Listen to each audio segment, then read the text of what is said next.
Cannibal og med et rigtigt skateboard. Ja, Cannibal, det er bare det eneste, jeg lige vil få fat i. Cannibal, der kan du lidt fortælle om det modsatte. Ja, normalt med et skateboard, når man starter med at køre på et cannibal. Undskyld lige, jeg skulle forskellen med et pennyboard og et skateboard. Det her, det er ikke gummi, det er sådan noget agtigt plastik, og det her det er sådan lidt mere gummiagtigt. Så de kan godt køre lidt anderledes. Men de her, de kører sådan lidt. Det er på en måde børneskateboard. Ja, det er det eneste, jeg lige kunne få fat i. Ja, det er jo lige det, jeg kunne få fat i dengang. Og forskellen, grund til, at der er 2 buer her på, det er så, man kan lave flere tricks med den her, men denne her, det er bare til sådan at køre rundt på. Den er ikke egnet til tricks. Nej. Men nu skal I se en fail, og hvad man rigtig skal gøre. Ja. Det her det er sådan, man rigtig skal gøre det. Og det er cannibal. Det er jo cannibal.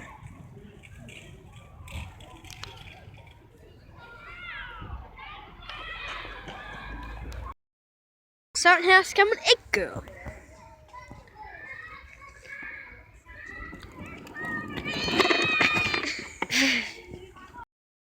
Han demonstrerer lige det der skateboard Cannibal er mere flat. Man skal ikke prøve at lave den der, hvor man kører og så sådan her.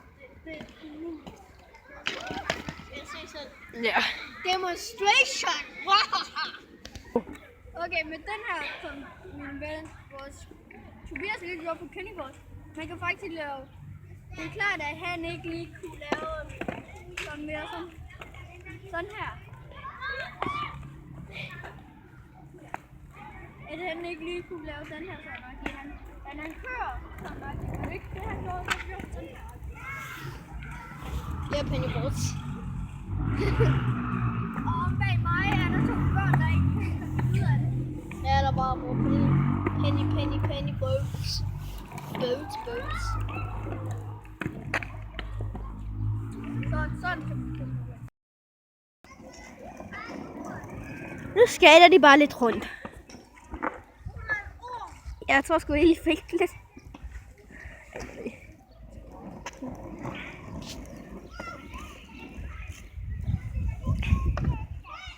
Okay, på det her tidspunkt, der kan man se sådan nogle børnemåde, som man kan se på Tobias, og på den rigtige måde. Ja. Men altså, det er slet ikke fordi, jeg kan. Jeg kan godt, det kan I måske bare se. Ja, det har I set i tidligere video. Og så rører mig ind i væggen. Og så falder. Men Olli, kan du lige måske gøre det der, som du plejer måske? Der er en stor forskel igen her med den her. Fordi I ser her, den er så mere flad. Og den her, den går mere ind. Og den her, det er også fordi, den er beregnet til børn. Hvis børn nu vil sidde på den der, altså sådan mindre end sådan, hvor stor jeg er. Hvis de nu vil sidde på sådan en her, så bliver deres nummer skrættet sådan på dem her. Og deres ben. Det er sandpapir, det her. Ja, det er derfor, jeg gør sådan her. Og ja, det er derfor, at man ikke skal sidde så meget på den, men nu når at vi nu er lidt større end nogen på 5 år og sådan noget, så har vi det fint med det. Ja, og jeg har også lige en ekstra ting. Den kan man ikke lige lave til. Nej. Og jeg kan allerede sige, at de rigtige skateboards starter mere sådan. Ja. Her, der er det bare grønt. Der er det mønster. Jeg kunne ikke lige finde andre, og jeg ville bare have et skateboard til. Nå, men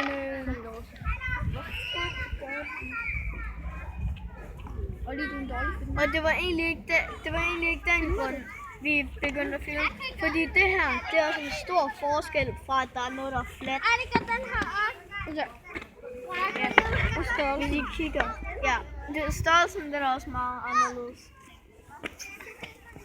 Og på den der kan man også køre på begge sider, fordi den har sådan 2 af dem. Man kan køre køre på begge sider, man kan køre fremad, man kan køre så for eksempel, man kan begynde at øve sig hurtigere end den her til tricks, fordi der skal man vende den rigtigt, og ved den der er det bare lige over sin side. Ja, der kan se, på min, der kan man på en måde se det, der er det omvendt. Der er det omvendt, men hvis man ikke kunne se det, så er det bare lige noget. På en måde er det dårligt, når man hovedvis rigtigt. Er det en reklame i det? Det synes jeg lige så mærkeligt.